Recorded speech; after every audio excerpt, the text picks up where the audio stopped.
বন্ধুরা, মানব জীবনের তিক্ত সত্যটি শুনলে আপনিও হতবাক হয়ে যাবেন, যা একটি কুকুর যমরাজকে বলেছিল। এই প্রাচীন গল্পে আমরা আপনাকে বলবো যে কিভাবে একটি কুকুর যমলোকে পৌঁছে যমরাজের সাথে বাজি ধরে এবং যমরাজ সেই বাজি কুকুরের কাছে হেরে যায় এবং তারপর যমরাজের সমস্ত নিয়ম পরিবর্তন করতে হয়। এই গল্পে আমরা জানবো মানব জীবন সম্পর্কে ভগবান বিষ্ণু যমরাজকে কি গুরুত্বপূর্ণ জ্ঞান দিয়েছিলেন। তো চলুন সময় নষ্ট না করে গল্পটি শুরু করা যাক। বন্ধুরা, প্রাচীনকালে মধ্যদেশে একটি সুন্দর শহর ছিল। সেই শহরে এক ধনী ব্যবসায়ী বাস করতেন। সেই বণিকের একটি লাল কুকুর ছিল। সেই শেঠ খুব লোভী ও প্রতারক প্রকৃতির ছিলেন, কিন্তু তিনি ভগবান বিষ্ণুর একজন মহান ভক্ত ছিলেন। তিনি সর্বদা তার প্রিয় দেবতা ভগবান বিষ্ণুর পূজা করতেন। তারপর একদিন সেই শেঠের ভক্তিতে সন্তুষ্ট হয়ে ভগবান বিষ্ণু তাকে দেখা দেন এবং তাকে দর্শন দিয়ে বলেন, হে বৎস, আমি তোমার ভক্তিতে খুব খুশি। তুমি যে বর চাও বা তোমার যা ইচ্ছা ও আকাঙ্ক্ষা আছে, আমি অবশ্যই তা পূরণ করব। সেই শেঠ ভগবান বিষ্ণুকে বলেন, হে ভগবান, তোমাকে দেখে আমি ধন্য। হে প্রভু, আমার কিছুই লাগবে না, তোমার দেওয়া সবই আমার কাছে আছে। তারপর তিনি একটি সাধারণ কাগজ বার করে ভগবান বিষ্ণুকে বলেন, হে ভগবান, দয়া করে এই কাগজে আপনার স্বাক্ষর করে দিন, যাতে আমি বিশ্ববাসীকে ঈশ্বরের অস্তিত্বের প্রমাণ দেখাতে পারি। আজকাল পৃথিবীতে কেউই বিশ্বাস করতে চায় না যে ভগবান আছেন। তখন ভগবান বললেন, ঠিক আছে, তাই হবে, আমি তোমার কাগজে স্বাক্ষর করে দেব। এই বলে ভগবান বিষ্ণু সেই শেঠের কাগজে স্বাক্ষর করে অদৃশ্য হয়ে যান।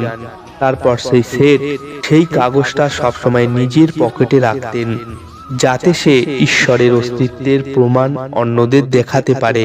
তারপর কিছুদিন পর সেই শেঠের কুকুরটি মারা যায়। এতে শেঠ খুব দুঃখ পায়। শেঠের কুকুর মৃত্যুর পর যমলোকে পৌঁছাতে শুরু করে। তারপর যমলোকে পৌঁছানোর পর সেই কুকুরটি এসে যমরাজের সামনে দাঁড়ায়। যমরাজ সেই কুকুরের হিসাবের খাতা বের করেন এবং বলেন, হে কুকুর, পশু হয়ে জন্ম নিয়েও তুমি কোনো পাপ করনি। তুমি সর্বদা তোমার প্রভুর প্রতি অনুগত ছিলে, কখনো কোনো পশু পাখি ইত্যাদির ক্ষতি করনি। তুমি তোমার সমস্ত কাজ অত্যন্ত সততার সাথে করেছ। ও হে কুকুর, কুকুর হয়ে জন্মগ্রহণ করেও তুমি কোনো জঘন্য কাজ করনি, তাই তোমার সব জন্মের পাপ এখন বনিষ্ঠ হয়েছে। ও হে কুকুর, এখন বলো, তুমি কোন জগতে যেতে চাও? তুমি যেখানে যেতে চাও তোমাকে সেখানেই পাঠানো হবে। তুমি যে প্রাণী হয়ে জন্ম নিতে চাও সেই জন্মই তোমাকে দেয়া হবে। আমি তোমার কর্মে খুব খুশি, তাড়াতাড়ি বলো তোমার ইচ্ছা কি। তারপর কুকুরটি বলতে শুরু করে, হে ধর্মরাজ, তুমি কি আমাকে নরকে পাঠাতে চাও নাকি স্বর্গে? আমি যে কোনো জায়গায় যেতে প্রস্তুত, কিন্তু আমি যেন কোনো মানুষের দাসত্ব না করি, আমাকে কোনো মানুষের সেবা করতে না হয়। আমি মানুষের জীবন চাই না, আমাকে একটি উপযুক্ত জায়গা প্রদান করুন। কুকুরের কথা শুনে যমরাজ বিস্মিত হয়ে ভাবতে লাগলেন, দেবতারাও তো মানুষের জীবন কামনা করেন, তাহলে এই কুকুর কেন মানুষের জীবন নিতে চাইছে না? তখন যমরাজ সেই কুকুরকে বলেন, হে কুকুর, তুমি মানুষকে এত ঘৃণা করো কেন? এমনকি মহান দেবতারাও মানুষ হিসাবে জন্ম নিতে চায়। পৃথিবীতে মানুষের জীবনই শ্রেষ্ঠ, তাহলে মানুষ হয়ে জন্মাতে চাও না কেন? তোমার আগে কখনো মানব জীবন হয়নি, হয়তো সে কারণেই মানুষের জীবনের উপকারিতা জানো না। একবার তুমি একজন মানুষের জীবন অনুভব করলে বুঝতে পারবে এর কত উপকারিতা রয়েছে। যমরাজের কথা শুনে কুকুর বলে, হে ধর্মরাজ, আমি জানি মানব জন্ম কত মূল্যবান, কিন্তু মানুষ বড়ই স্বার্থপর, ধূর্ত, প্রতারক। যখন সে তার স্বার্থ দেখতে শুরু করে তখন সে ভুল এবং সঠিক সবকিছু ভুলে যায়। সে কিছুতেই সন্তুষ্ট হয় না। দুনিয়ার সব সম্পদ পেলেও সে তৃপ্ত হয় না, তার ক্ষুধা কখনো মেটে না। মানুষ খুবই অসন্তুষ্ট, সে কোনো কারণ ছাড়াই দুঃখ পেতে শুরু করে এবং অন্যদেরও কষ্ট দিতে শুরু করে। মানুষ আমার মতো বোবা পশুকেও তার দাস করে রাখে এবং তার কাজ করিয়ে নেয়। শুধু তাই নয়, মানুষ ভগবানকেও ধোঁকা দেয়। সেজন্য আমি মানব জন্ম চাই না। যমরাজ বলেন, হে কুকুর, তুমি কি বলছো? মানুষ কিভাবে ঈশ্বরকে ধোঁকা দিতে পারে? আমাকে একটু বুঝিয়ে বলো। তখন কুকুরটি বলতে শুরু করে, হে ধর্মরাজ, মানুষ যখন মন্দিরে যায় তখন সে স্বার্থপর মনে ভগবানের পূজা করে। সে ভগবানকে বলতে থাকে, হে ভগবান, এই কাজটা আমার করে দাও, আমি এত টাকা দেব, দান করব, ভান্ডারা করব, গরিবকে কাপড় দেব। কিন্তু কাজ শেষ হলে সে সব ভুলে যায়। এগিয়ে যাওয়ার দৌড়ে নিজের মানুষকেও শোষণ করতে থাকে। একজন আরেকজনের পা ধরে টানতে থাকে। না সে নিচে ওঠার চেষ্টা করে, না অন্যকে উঠতে দেয়। না সে শান্তিতে খায়, না অন্যকে খেতে দেয়। সে অন্যকে ঠকিয়ে তার কাজ করিয়ে তার ধূর্ততা দেখায়। ভগবানকেও লোভ দেখিয়ে সে তার কাজ করিয়ে নেয়। কাজ শেষ হলে সে বলে, ভগবানের সব আছে, তাকে কি দেব? এই বলে সে তার কথা রাখে না। হে যমরাজ, আমি মানুষের খারাপ কাজ গুনতে গুনতে ক্লান্ত হয়ে যাব, কিন্তু তার খারাপ কাজ শেষ হবে না। এমনকি দেবতারাও তার ধূর্ততার তুলনায় কিছুই নয়। কুকুরের কথা শুনে যমরাজ বলেন, হে কুকুর, আমি একমত যে মানুষ খুবই চালাক, কিন্তু তারা আমাদের দেবতাদের বোকা বানাতে পারে না। কারণ জীবন্ত প্রাণীরাও আমাদের যমলোকে আসে, আমরাই তাদের শাস্তি দিই। পৃথিবীতে যে যতই চালাকি করুক না কেন, মৃত্যুর পর তাকে এখানেই আসতে হবে।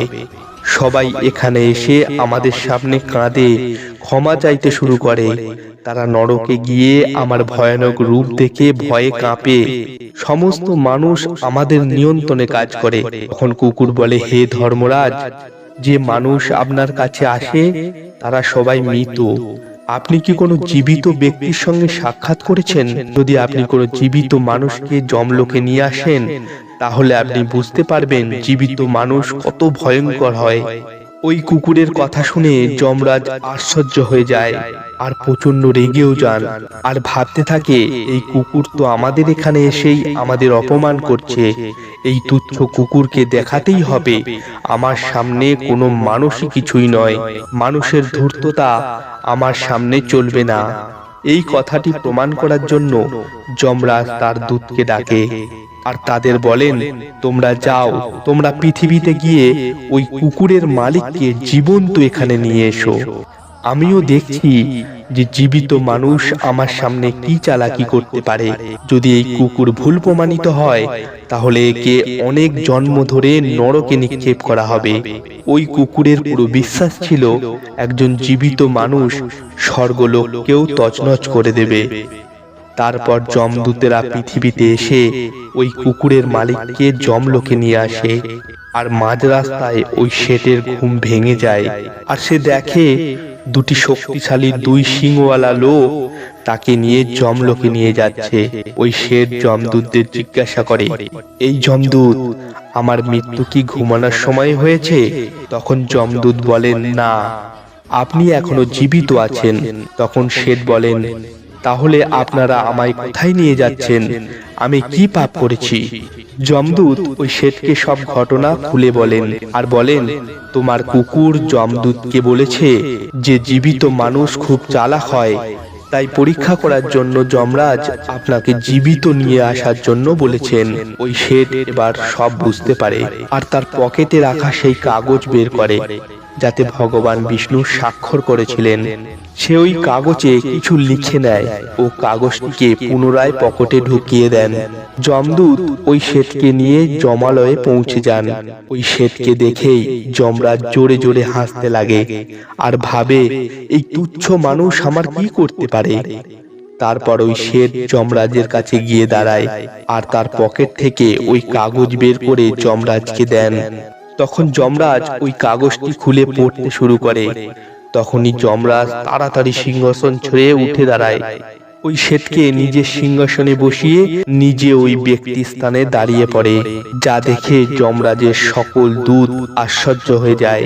তারা ভাবতে থাকে, যমরাজ এটা কি করছে? একজন তুচ্ছ মানুষকে নিজের সিংহাসনে বসিয়েছে। ওই মানুষ হয়তো বড় কোনো মানুষ। ওই শেঠ এখন জমপুরীর রাজা হয়ে যায়। যমরাজ তার আদেশ মানতে শুরু করে। ওই শেঠ সিংহাসনে বসেই জমপুরীর সকল নিয়ম বদলে দেন আর যমরাজকেই ওই জমপুরীর পাহারাদার বানিয়ে দেন।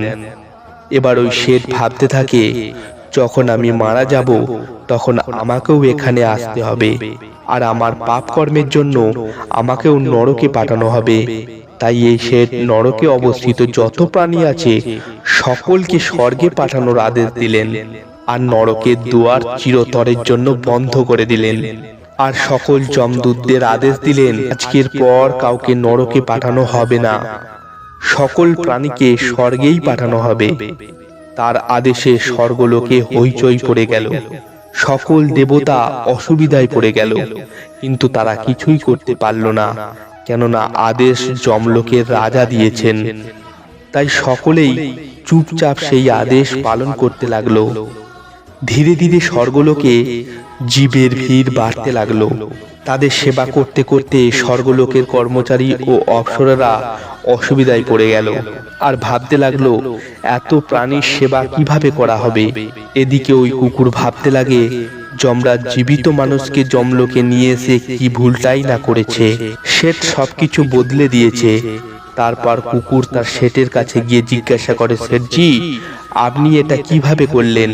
এখন তো আপনি যমলোকের রাজা হয়ে গেছেন, আমি আপনার সারা জীবন দাস হয়ে থাকব, কিন্তু দয়া করে আপনি বলবেন এগুলি আপনি কিভাবে করলেন?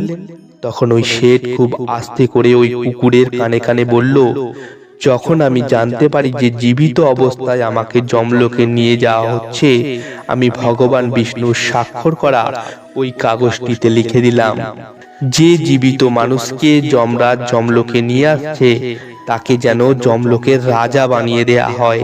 এটাই আমার আদেশ। ওই কাগজে ভগবান বিষ্ণুর সাক্ষাৎকার দেখে যমরাজ ভাবে যে এটা ভগবান বিষ্ণুরই আদেশ। তো যমরাজ বিনা বিচার করেই আমাকে যমলোকের রাজা বানিয়ে দেয়। শেঠের কথা শুনে ওই কুকুর খুবই খুশি হলো। ভাবতে থাকে, মানুষের বুদ্ধি সে যেখানেই থাকুক না কেন সে তো কাজে লাগাবেই। এদিকে যমলোকের এমন অবস্থা দেখে সকল দেবতা ভগবান বিষ্ণুর সঙ্গে দেখা করতে বৈকুণ্ঠ ধামে চলে গেলেন আর সব কথা খুলে বললেন। দেবতাদের সাহায্য করার জন্য ভগবান বিষ্ণু তড়িঘড়ি যমলোকে আসেন। এসে ভগবান বিষ্ণু দেখেন যে যমরাজ যমলোকের দরজায় পাহারা দিচ্ছেন। তবে যমলোকের সিংহাসনে কে বসে আছে?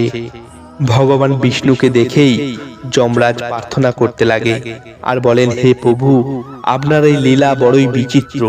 পৃথিবীর একজন সাধারণ মানুষকে আপনি যমলোকের রাজা বানিয়ে দিলেন, আর আমাকে পাহারাদার। ভগবান বিষ্ণু যমরাজকে বলেন, হে ধর্মরাজ, আমি এটা করিনি, এ তো মানুষের বুদ্ধির চমৎকার। যদি তুমি জীবিত মানুষকে যমলোকে নিয়ে আসো তো এটাই হবে। তাই আমি মৃত্যুর পরেই মানুষকে যমলোকে নিয়ে আসার আদেশ দিয়েছিলাম, যাতে মানুষের সমস্ত দোষ স্বভাব মানুষের শরীরের সঙ্গে বিনাশ হয়ে যায়, আর কেবল তাদের আত্মাই যমলোকে প্রবেশ করে। কিন্তু আপনি তো জীবিত মানুষকেই যমলোকে নিয়ে চলে এসেছেন। যমরাজকে এই কথা বলে ভগবান বিষ্ণু এগিয়ে যান।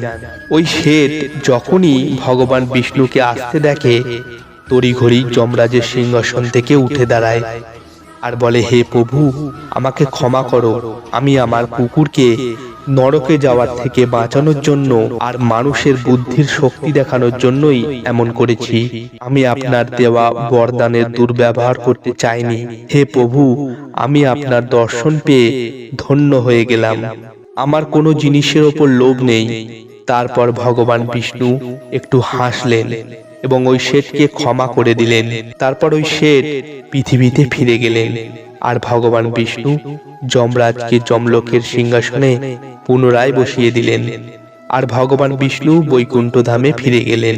তখন সেই কুকুর যমরাজকে বললেন, হে ধর্মরাজ, দেখলেন জীবিত মানুষের চালাকি?